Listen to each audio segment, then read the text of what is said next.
आज हम कावेरी के चैप्टर द पोट मेकर पढ़ेंगे। सबसे पहले इनके राइटर के बारे में पढ़ेंगे जिनका नाम है टेमसिला आओ। वह एक प्रसिद्ध भारतीय कवित्री और कहानीकार थी जिनका जन्म 1945 नागालैंड में हुआ। उन्होंने साहित्य में अध्यापक और प्रोफेसर के रूप में काम किया। लेखन शैली सरल और प्रभावशाली भाषा में लिखती है। नागा संस्कृति, परंपराओं और समाज पर ध्यान, आधुनिक बदलावों का जनजातीय जीवन पर प्रभाव दिखाती है। अब चलते हैं सीधा कहानी में। यह कहानी एक नागागांव में आधारित है। यह सेंटिला नाम की एक लड़की की कहानी है। उसका परिवार मिट्टी के बर्तन बनाता है जो उनका पारंपरिक काम है। यह काम उनकी संस्कृति और कमाई के लिए बहुत महत्वपूर्ण है। सेंटिला की रुचि सेंटिला एक छोटी लड़की है जिसे अपनी माँ को बर्तन बनाते देखना बहुत पसंद है। उसकी माँ का नाम अर्नेला है। सेंटिला को अच्छा लगता है मिट्टी का बर्तन को आकार लेते देखना, बर्तन बनने की पूरी प्रक्रिया समझना, ध्यान से देखकर सीखना। धीरे धीरे उसे बर्तन बनाना पसंद आने लगा और वह इसे सीखना चाहती थी। मदर डज नॉट एग्री, माँ सहमत नहीं थी।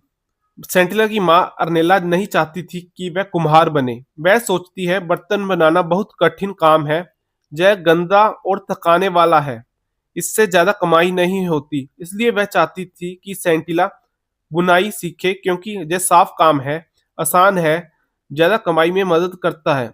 इसी कारण वह सेंटिला को ठीक से नहीं सिखाती।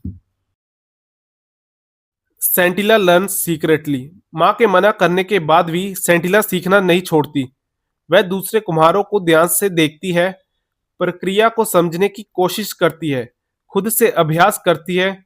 शुरुआत में उसे कठिनाई होती है और वह गलतियां करती है क्योंकि कोई उसे पूरी तरह नहीं सिखाता, लेकिन वह बार बार कोशिश करती रहती है। हेल्प फ्रॉम ओनुला, एक दयालु महिला जिनका नाम ओनुला है, वह सेंटिला की मदद करती है। ओनुला सेंटिला की रुचि को पहचानती है, उसे छोटे छोटे टिप्स सिखाती है। उसे सिखाती है कि मिट्टी के बर्तन को सही आकार कैसे देना है। ओनुला की मदद से सेंटिला का आत्मविश्वास बढ़ता है और उसका हुनर बेहतर हो जाता है। सेंटिला बिकम स्किल्ड, एक दिन सेंटिला को अकेले काम करने का मौका मिलता है। सावधानी से वह बहुत सारे बर्तन बनाती है, बहुत मेहनत करती है, अपना काम सफलतापूर्वक पूरा करती है। अब वह अपनी माँ की तरह बर्तन बनाने में सक्षम है।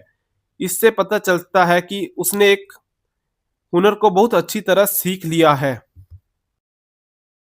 सैड एंडिंग, सेंटिला अपनी माँ को यह बताने जाती है कि उसने बर्तन बनाना सीख लिया है, लेकिन अफसोस उसे पता चलता है उसकी माँ की मृत्यु हो चुकी है।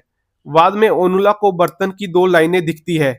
एक लाइन अर्नेला द्वारा बनाए गए बर्तनों की थी, दूसरी तरफ उसकी बेटी सेंटिला द्वारा बनाए गए बर्तनों की थी।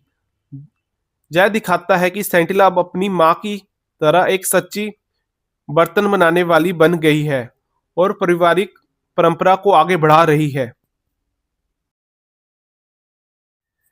Main message of the story, कड़ी मेहनत आपको कोई भी हुनर सीखने में मदद करती है। पारंपरिक कौशल बहुत महत्वपूर्ण होता है।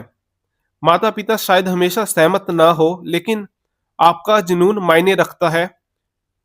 परिवार की परंपराएं एक पीढ़ी से दूसरी पीढ़ी तक चलती रहती है।